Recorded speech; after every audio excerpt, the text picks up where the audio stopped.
देखो दोस्तों, अपने कल वाला चैप्टर है विविध रीजनिंग का टॉपिक पढ़ रहे थे, विविध पढ़ रहे थे और विविध में हमने कुछ क्वेश्चन अपने हिसाब से अपने सोल्व भी किए हैं। आज कुछ क्वेश्चन और भी सोल्व करते हैं क्योंकि हमने पार्ट फर्स्ट ही डाला था, आज पार्ट सेकंड और डालते हैं विविध का, क्योंकि काफ़ी बच्चों ने रीजनिंग के टॉपिक को बहुत ही लाइक किया है। मैं ये चाहता हूँ जैसे मान लो कि आप लोग भी इस वीडियो को देखें और अपना सोच और विचार अपने कमेंट के अंदर लिखें ताकि अपने को भी इस चीज़ के बारे में अनुभव हो। विशेष तौर से ये कि रीजनिंग बहुत ही एग्ज़ामों में पूछी जाती है, लगभग 95% एग्ज़ामों में पूछी जाती है और इसी टॉपिकों के ऊपर विशेष ध्यान दिया जाता है। और ध्यान देने योग्य बात यह है कि आप जिस चीज़ की भी तैयारी कर रहे हैं उस चीज़ का एक फॉर्मूला बनाओ, अपने ड्रीम बनाओ और उस ड्रीम के अंदर आप क्या क्या सोच रहे हो उसके प्रति, तो वो पूरी चीज़ उसके अंदर नोट करो। और नोट करने के बाद में आप उसमें से वो टॉपिक सेलेक्ट करो जो आपको आसान लगते हैं और उन आसान टॉपिकों को सोल्व करने के बाद में फिर उसमें से वो टॉपिक चूज करो जो आपको थोड़े से कठिन लगते हैं, उनको और टाइम दो। और टाइम देने के बाद में फिर आप जब वो टॉपिक आपका क्लियर हो जाता है तो उसके बाद में फिर और तीसरा टॉपिक ऐसा कठिन चूज करो जो आपको और कठिन लगे, फिर उसको और ज़्यादा टाइम दो। फिर ऐसा टॉपिक चुनो जो आपको बिल्कुल भी नहीं आता है और उसको बार बार समय देने की क्या होती है, आवश्यकता होती है। इस तरह से आप जितने टॉपिकों को क्लियर करेंगे आपकी एग्ज़ाम बहुत ही सरल तरीके होगी और आप अपने आप को एक तंदुरुस्त और खुशी योग्य महसूस करोगे कि हमने रीजनिंग में इतने क्वेश्चन सोल्व किए हैं। तो मैं आपको कहना चाहता हूं कि आगे अपन क्लास लेते हैं। देखो, कल हमने जो क्वेश्चन बताए थे उससे आगे क्वेश्चन और रिपीट करना चाहते हैं। देखते हैं, देखो कि अपने को दिया गया है कि एक क्वेश्चन है और इस क्वेश्चन को थोड़ा सा ध्यान से देखते हैं कि देखो, एक समूह में कुछ मुर्गी और बकरी हैं, यानी एक समूह है और उस समूह में कुछ तो मुर्गी है और कुछ क्या है, बकरी है। अगर सिरों की संख्या गिने तो 45 होती है और पैरों की संख्या 120 होती है। तो बताओ समूह में कितनी बकरी हैं। अपने को किसकी संख्या पूछी गई है, बकरियों की संख्या पूछी गई है। चलो दोस्तों, कोई दिक्कत नहीं, हम तो दोनों की संख्या निकालेंगे, मुर्गी की भी निकालेंगे और बकरी की भी संख्या निकालेंगे। चलो देखते हैं। देखो, एक समूह है, एक साइड में तो मैं लिख लेता हूं मुर्गी, तो मुर्गी को एन से लिख देता हूं, एक साइड में लिखेंगे बकरी, तो ये हो गई बकरी, कोई दिक्कत नहीं है। अब चलो देखते हैं। देखो, मुर्गी के एक सिर होता है तो मैंने अक्ष लिख दिया, एक अक्ष होगा, एक सिर है तो यहाँ पे लिखेंगे सिर। अच्छा, बकरी के कितने सिर होते हैं, एक ही सिर बकरी के होता है तो बकरी को लिख दिया वाई। और जब इनके सिरों की संख्या अपन जोड़ दें तो उनकी संख्या कितनी होती है, 45 होती है। ये अपने को दे रहा है प्रश्न के अंदर। फिर आगे देखते हैं। देखो, नेक्स्ट चीज दे रहे हैं कि अब देखते हैं। देखो, पैरों की बात करते हैं, पैरों की। अच्छा, एक मुर्गी के कितने पैर होते हैं, 2 पैर होते हैं तो मैंने लिख दिया 2 अक्ष।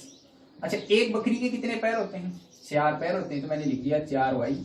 और इनकी संख्या आती है 120 आती है। अब चलो देखते हैं। देखो दोस्तों, बहुत ही आसान चीज है, बहुत ही सरल तरीके से सॉल्व करते हैं इस चीज को कि अब जैसे मान लो कि आपको इनकी एक संख्या बराबर करनी पड़ेगी। अब देखो, इनकी संख्या अपन बराबर करते हैं तो देखो, इसको 2 से गुणा करना पड़ेगा, फिर इसको भी 2 से गुणा करेंगे और जब इसको 2 से गुणा करेंगे तो ये कितना हो जाएगा, 90 हो जाएगा।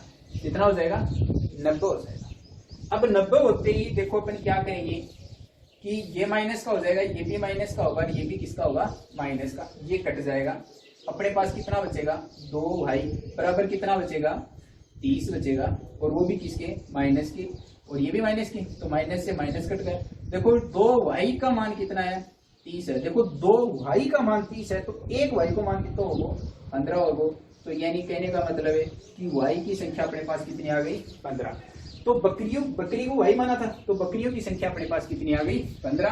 तो यानी बकरी अपने पास कितनी है, 15 है। अब देखो, 45 सिर है तो सिर 45 है तो मतलब कुल जानवर भी 45 है। 45 में 15 सिर तो बकरियां गई, तो मतलब 15 तो बकरियों की, बाकी बचगा बक कहीं मुर्गी का। तो मुर्गियों की संख्या कितनी है अपने पास है, देखो ध्यान से देखना, मुर्गियों की संख्या बाकी कितनी बच गई, 30। तो 30 मुर्गी हैं और 15 के ही बकरी हैं। अब देख लो, देखो इनकी संख्या, सिरों की संख्या कितनी हो गई, 45 हो गई। अच्छा, पैरों की संख्या गिनेंगे तो देखो, एक बकरी के 4 पैर होते हैं तो इनको 4 से गुणा करो, 15 चौक कितने हो गए, 60। इसके कितने पैर होते हैं? 2 पैर होते हैं, तो इनकी संख्या कितनी होगी? 7। 60 और 60 कितने होते हैं? 120। तो हमने यही चीज पूछी थी। तो पैरों की संख्या कितनी होती है? 120 होती है। सिरों की संख्या कितनी हो गई? 45। तो इसमें बकरियों की संख्या आ गई 15। तो आपका आंसर ये होगा, इसमें क्या आएगा? 15। चलो देखते हैं, देखो नेक्स्ट क्वेश्चन, नेक्स्ट टाइप की। दोस्तों प्रत्येक क्वेश्चन को आसानी तरीके से अपन क्या करते रहेंगे? सोल्व करते रहेंगे, और इसी प्रकार से रीजनिंग का मेथड है वो आगे की ओर बढ़ाते रहेंगे। अब चलते हैं, देखो आगे क्या क्वेश्चन पूछे जाते हैं, क्या नहीं पूछे जाते हैं। चलो अपने को एक क्वेश्चन दिया गया है, नेक्स्ट क्वेश्चन नेक्स्ट टाइप का देखते हैं कि अपने को कहेगा एक समूह में, एक चारागाह में, एक चारागाह में 20 घोड़ों जितना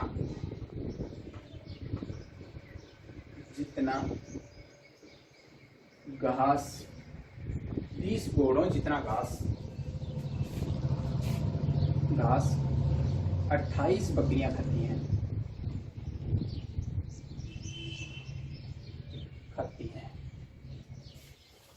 तो बताओ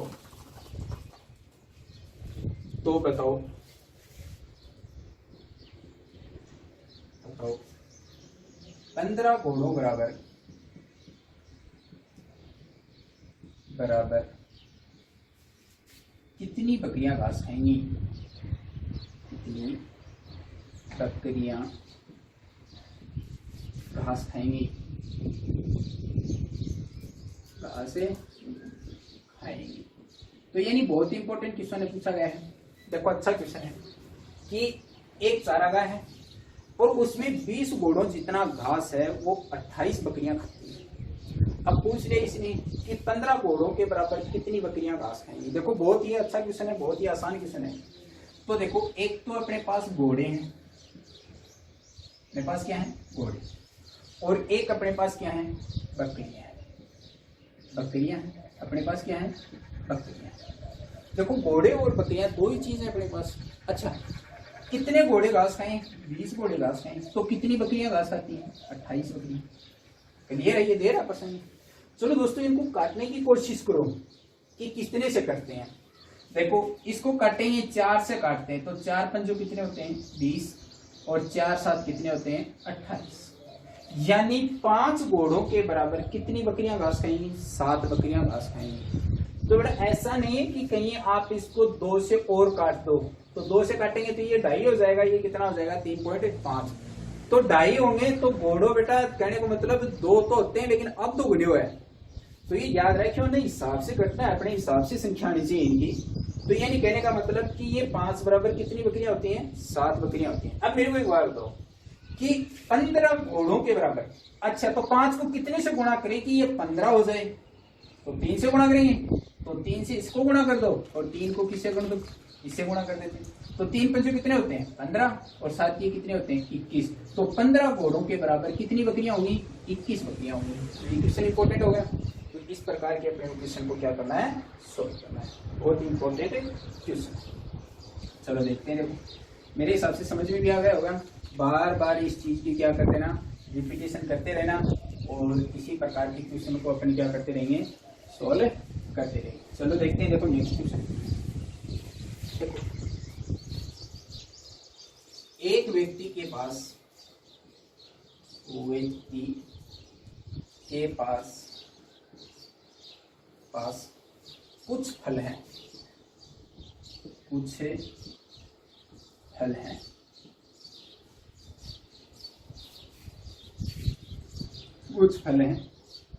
6 को छोड़कर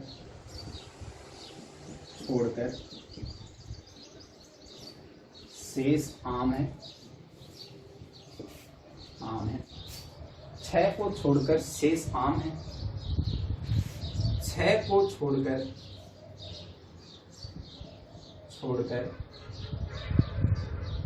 शेष सेब है। 6 को छोड़कर शेष सेब है। 6 को छोड़कर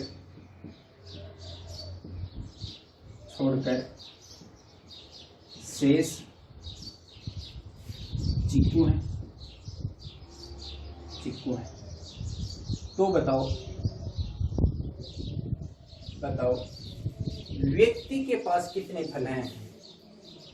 व्यक्ति के पास कितने फल हैं? तो बहुत ही इंपॉर्टेंट क्वेश्चन है, बहुत अच्छा क्वेश्चन है, एग्जाम में पूछा हुआ क्वेश्चन है, एसएससी सीजीएल में पूछा भी गया था, ये एसएससी सीजीएल में बहुत ही इंपॉर्टेंट है। मैंने आपको कहा था, कल मैंने आपको बताया था कि जो भी क्वेश्चन होगा वो माइंडली ग्रोथ के क्वेश्चन किसके अंदर आते हैं? विविध के अंदर आते हैं। तो आप जितना इसके ऊपर माइंड लगाओगे उतना ही ये क्वेश्चन आपके लिए क्या होता जाएगा? कठिन होता जाएगा। देखो दोस्तों, मैंने आपको बताया कि विविध एक चलते हुए आड़ू व्यक्ति के क्वेश्चन होते हैं, जो ऐसे मान लो कि कोई भी आड़ू व्यक्ति कोई भी क्वेश्चन आपके सामने पुटअप कर सकता है, तो वो क्वेश्चन इसके अंदर क्या किए जाते हैं? शामिल किए जाते हैं, यानी आपकी मनोबुद्धि देखने के लिए ऐसे क्वेश्चन किए जाते हैं। तो अगर आप अपने मैथमेटिक्स के हिसाब से अगर दिमाग लगाओगे तो भी आपका क्वेश्चन गलत होगा, और वैसे अगर चलते हुए फाड़ू तरीके से जवाब दोगे तो भी आपका गलत होगा। लेकिन जैसे देना कैसे है वो देखो। पहले तो आप मेरे को एक बात बताओ, जैसे मान लो कि आपको 6 को छोड़कर शेष आम है, आपको इसमें एक चीज सोच के देखो कि इनकी संख्या कितनी बार गिनी गई। तो देखो 3 बार गिनी गई। कितने फल हैं? 3 फल है। कितने फल हैं? 3 है। देखो आम है, सेब है और चिक्कू है, 3 प्रकार के फल है। संख्या कितनी छोड़ रहा है? 6 छोड़ रहा है। तो 6 में बेटा 3 जोड़ दो, कितनी संख्या है इसमें? 9 संख्या है। देखो 6 + 3 यानी कितने? 9। तो यानी उस व्यक्ति के पास कितने फल हैं? 9 फल हैं। चलो मैं भी बता देता हूं। देखो आपको मान लेते हैं कि 3 सेब है। 3 क्या है? सेब भी। अच्छा 3 मान लेते हैं उसके पास क्या है? आम है। 3 आम मान लेते हैं, और 3 ही उसके पास क्या मान लेते हैं? चिक्कू मान लेते हैं। तो अपने पास वही प्रक्रिया है। आप मेरे को एक चीज देखते हैं, आप एक चीज सोच के देखो। 6 पहले अपने ने क्या कहा है कि 6 को छोड़कर शेष आम है, तो 3 इनको छोड़ दो और 3 इनको छोड़ दो, तो बचे हुए क्या है? आम है, क्योंकि 6 फल छोड़ दिए। 6 फल छोड़ते ही 3 क्या बच गए अपने पास?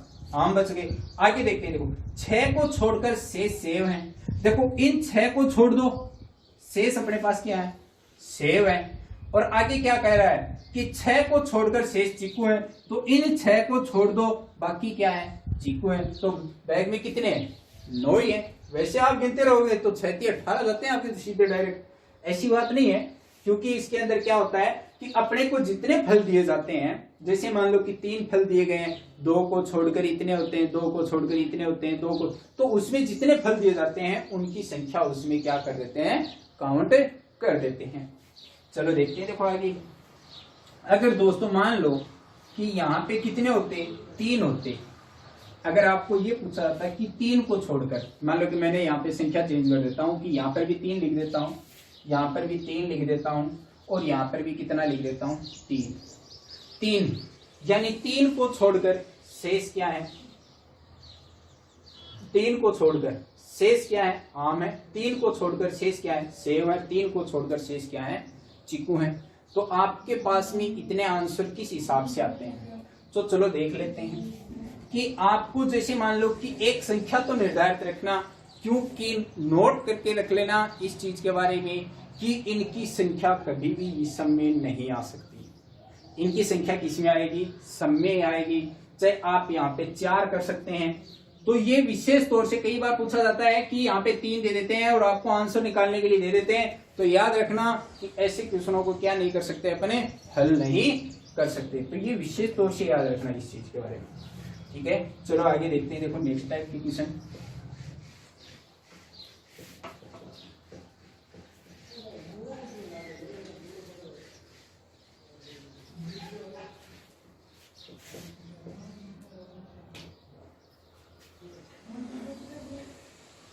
चलो आगे देखते हैं। अगर जैसे मान लो कि अपने को क्वेश्चन और पूछे जाते हैं इसके अंदर, तो देखते हैं देखो किस हिसाब से पूछा जाएगा अगला नेक्स्ट टाइप। अगर जैसे ही मान लो कि आपको ये से क्वेश्चन पूछ लिया, बहुत ही आसान है। अगर आपको नेक्स्ट क्वेश्चन देखो किस हिसाब से पूछा जाता है कि एक व्यक्ति के पास एक व्यक्ति के पास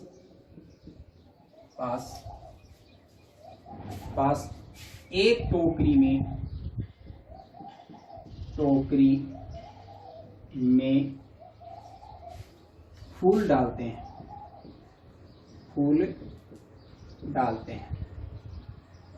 और फूलों की संख्या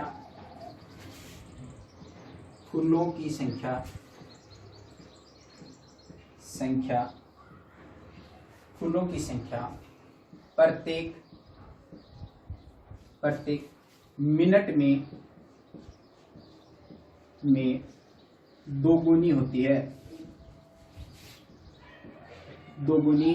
है तो टोकरी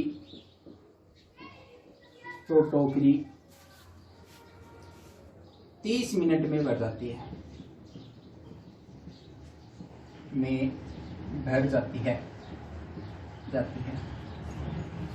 तो बताओ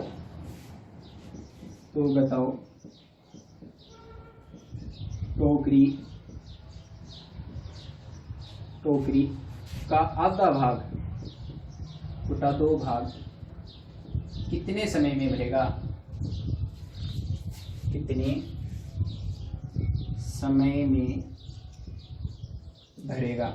तो देखो बहुत ही अच्छा क्वेश्चन है।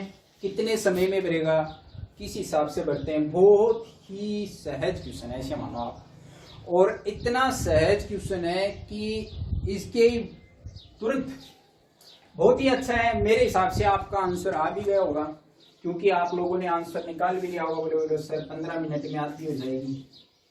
लगभग मेरे हिसाब से आपका यही आंसर हो गया कि 15 मिनट में टोकरी क्या होगी, आधी होगी। लेकिन ये 15 जो आपने निकाला है वो आपका गलत होगा। अब देखते हैं, क्योंकि वही प्रक्रिया आ जाती है कि घर के आप तो 15 क्वेश्चन के टिक लगा के आ जाते हो, ऑप्शन मिलेगा आपको, ए ऑप्शन में ही 15 मिल जाएगा और इसके आप टिक लगा देते हो।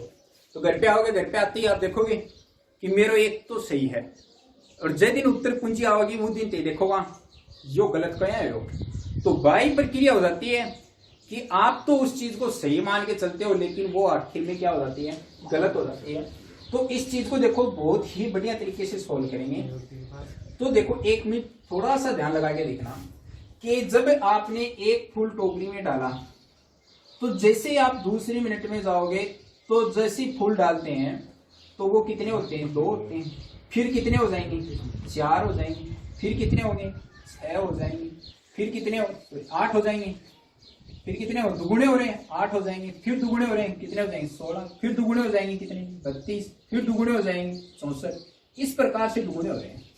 अगर मान लो कि यह जो प्रक्रिया है, ये देखो 1 2 3 4 5 6 7 मिनट में हो रहा है पूरी प्रक्रिया। कितने मिनट में हो रहा है, 7 मिनट।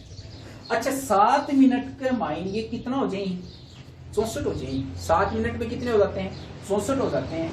तो कितने मिनट में आता होगा ये, तो सोच के देखो 32 कब होया, 6 मिनट में 32 होया, और जो 7 मिनट लग गई तो वह कितना हो जाएगा, 64 हो जाएगा। तो आपको मतलब 6 मिनट में टोकरी की होगी, आधी होगी।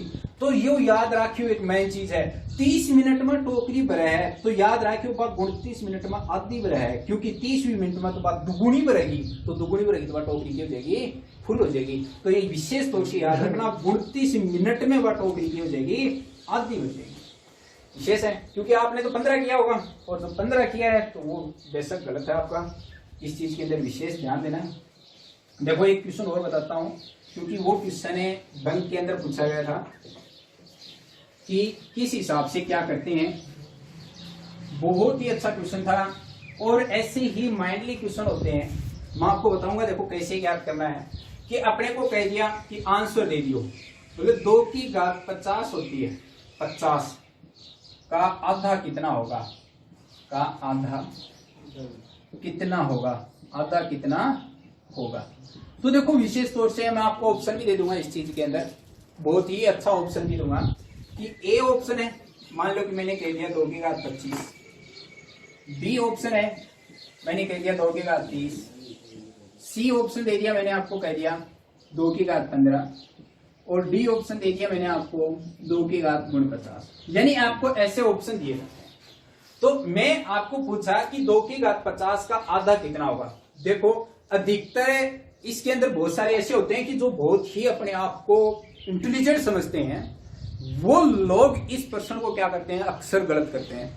देखो कैसे, क्योंकि और कॉन्फिडेंस हो जाता है, और कॉन्फिडेंस, और जब और कॉन्फिडेंस होता है ना तो वो कभी किसी को आगे नहीं जाने देता है, और आगे नहीं जाने देता है तो ये याद रखना, वो हमेशा ऐसे क्वेश्चनों को क्या करेगा, गलत करेगा। उसका पहले आंसर होगा 2 की घात 25 उसका आंसर होगा है, और 2 की घात 25 आंसर आते ही उसका क्या हो जाएगा, गलत हो जाएगा।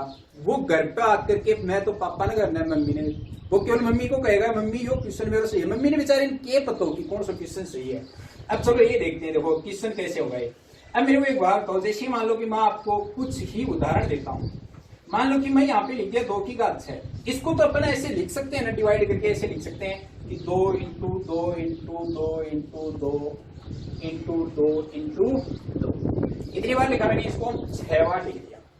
अच्छा अब हम इनको गुणा भी करते हैं। देखो 2 दूनी 4, 4 दूनी 8, 8 दूनी 16, 16 दूनी 32 और 32 दूनी 64, यहाँ पे 64 हुआ।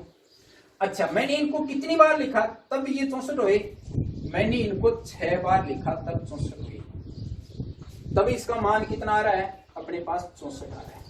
आ रहा है कि नहीं आ रहा। अगर मैं मान लो कि n 2 की घात 5 बार लिखूं तो n को मान n को अब तो आना चाहिए, तो देखो 5 बार लिखेंगे तो आगे का 2 मिटा देंगे, तो कितनी बार हो गया, 5 बार। देखो 2 दूनी 4, 4 दूनी 8, 8 दूनी 16, 16 दूनी कितने हो गए, 32। तो इसका मान कितना आ रहा है, 32। अब चलो देखो 64 से आधा है कि नहीं है, 32 है ना, तो 64 से आधा हो गया। तो इसका मतलब है 6 में से एक घात हमने कम कर दी, यानी 2 की घात 5 ही इसका क्या होता है, आधा होता है। तो 2 की घात 50 बार तो कितना होगा, 2 की घात 49, यानी ये क्वेश्चन इसका इंपॉर्टेंट है। तो ये विशेष तौर से याद रखना, ये बैंक के अंदर पूछा गया था, बैंकिंग के अंदर, यानी बैंक के अंदर बहुत ही इंपॉर्टेंट क्वेश्चन पूछा गया था ये, और बहुत ही अच्छा क्वेश्चन है। आपकी नजर में आया है या नहीं आया इस बात का पता नहीं है, लेकिन मैं आपको पहले ही बता देता हूं इस चीज के बारे में, तो ये विशेष तौर से याद रखना।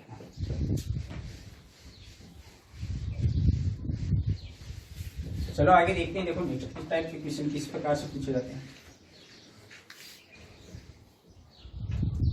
आगे पूछा जाएगा। देखो बहुत ही अच्छा क्वेश्चन पूछा जाएगा कि एक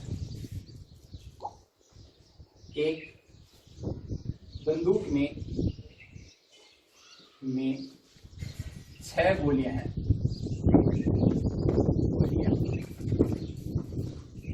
कितनी गोलियां हैं, 6 गोलियां। प्रत्येक गोली को दागने में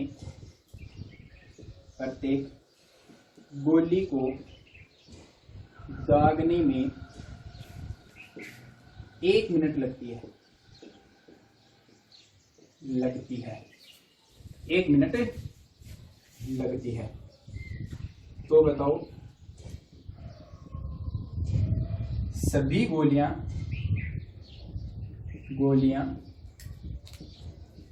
दागने में कितना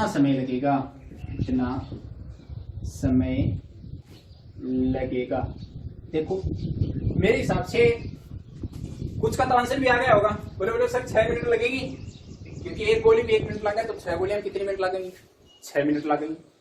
क्योंकि इंटेलिजेंट हो गए आप, क्योंकि रीजनिंग आने लग गई, और रीजनिंग आने लग गई तो आपके आंसर भी 6 मिनट आने लग गए। बहुत सीधी सी बात है। अब देखो आते कैसे हैं, मेरे हिसाब से मैं एक बात बताऊं कि एक पिस्तौल है या कोई बंदूक है, द कमांड कितनी गोली, 6 गोली, 1 2 3 4 और 5 गोली। अच्छा मैं ये बताओ ये 6 गोली ही कितनी गोली होगी, 6 गोली। अब मैं ये बताओ कि पहले ताने या कहती कि प्रत्येक गोली 6 मिनट 1 मिनट का समय चल लगती है, 1 मिनट लग गया कि प्रत्येक गोली चाल लगाना कितना मिनट लगा है, दागने में 1 मिनट का समय लगा है। तो मैंने अब तो पहली गोली आप दागांगा तभी तो आपने मिनट शुरू होगी। तो पहली गोली ते दाग दी, तो दागता नहीं, दूसरी गोली दागोगा तो के बीच में कितने मिनट को अंतराल लगो, 1 मिनट को। फिर तीसरी गोली दागोगा तब कितने मिनट को, 1 मिनट को। फिर चौथी गोली दागोगा तो 1 मिनट को। फिर 5वीं दागोगा तो भी 1 मिनट को। फिर 6वीं दागोगा तो भी कितने मिनट को, 1 मिनट को। तो 6 गोली यानी सभी गोली दागने में कितना समय लगा, 1 2 3 4 और 5 मिनट लगेंगे। कितने मिनट लगती हैं? 5 मिनट लगती हैं। तो सभी गोली दागने में आपको कितने मिनट का समय लगता है? 5 मिनट का समय लगता है। तो इसी प्रकार से आपको क्या याद करना है? ये क्वेश्चन याद करना है। चलो देखते हैं। देखो एक क्वेश्चन और भी है, बहुत ही अच्छा क्वेश्चन है। वो थोड़ा सा क्वेश्चन है, थोड़ा बड़ा है, लेकिन फिर भी हम आपको बताएंगे अवश्य।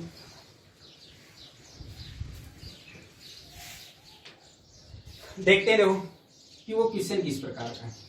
देखो एक व्यक्ति के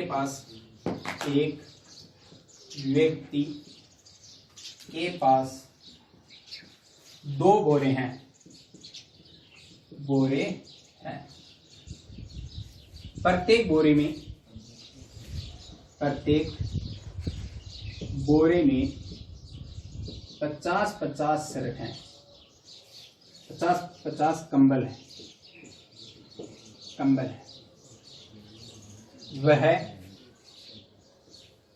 वह एक रास्ते को तय करता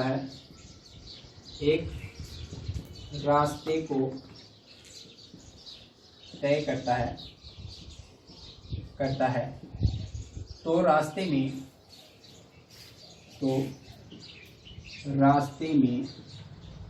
50 टोल नाके आते हैं। टोल नाके आते हैं और वह प्रत्येक टोल नाके में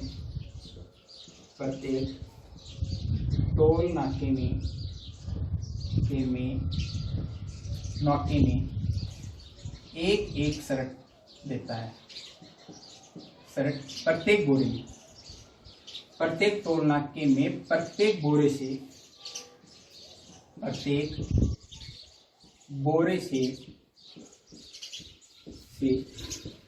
एक शर्ट देता है, कंबल देता है। तो बताओ अंत में उसके पास कितनी कंबल बचेंगी?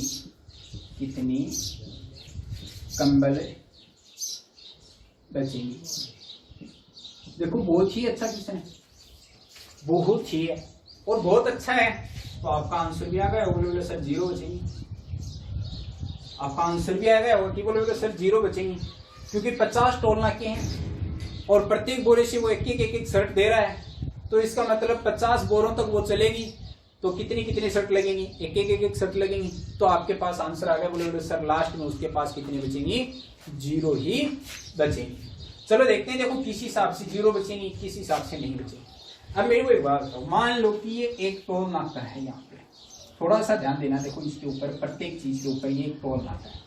और ये जैसे मान लो कि एक व्यक्ति है, ये एक व्यक्ति और इसके पास 2 बोरे हैं। एक बोरा इधर है, एक बोरा ये है, ये जा रहा है। अब मेरे को एक बात बताओ, जब इस टोल नाके पर ये पहुंचेगा, शर्ट इसके पास कितनी है? 100। शर्टों की संख्या कितनी है? 100, क्योंकि दोनों बोरों में। जब ये इस टोल नाके पे जाएगा तो ये इससे शर्ट ये कंबल लेगा। कितने कंबल है इसके पास? 100 कंबल है। और ये कंबल लेगा तो प्रत्येक बोरे में से लेगा, तो एक कंबल लेगा।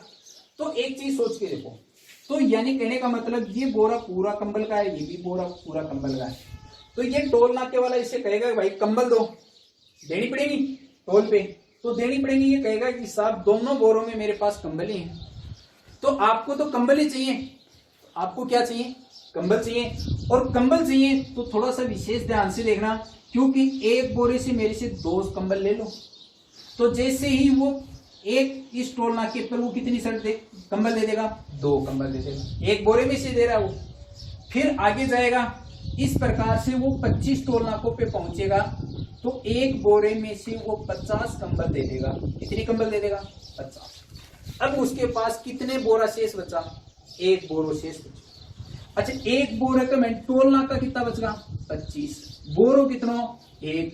अब प्रश्न देखो, प्रत्येक बोरे से एक कंबल देता है, तो बोरो तो एक ही बचे होंगे नहीं, एक बोरंग को क्या करा, वो एक एक कंबल देते वो, तो टोल नाका पर वो क्या करा, वो एक एक कंबल देता जाएगा। तो 25 कंबल किसने पर दे देगा, 25 टोल नाकों पर दे देगा। अब उसके पास कितनी कंबल और बचेंगी, 25 कंबल शेष बच जाएंगी। तो इस प्रकार से उसके अंत में कितनी कंबल शेष बचेंगी, 25 कंबल शेष बचेंगी। तो बहुत ही इंपॉर्टेंट क्वेश्चन है, बहुत ही बढ़िया क्वेश्चन।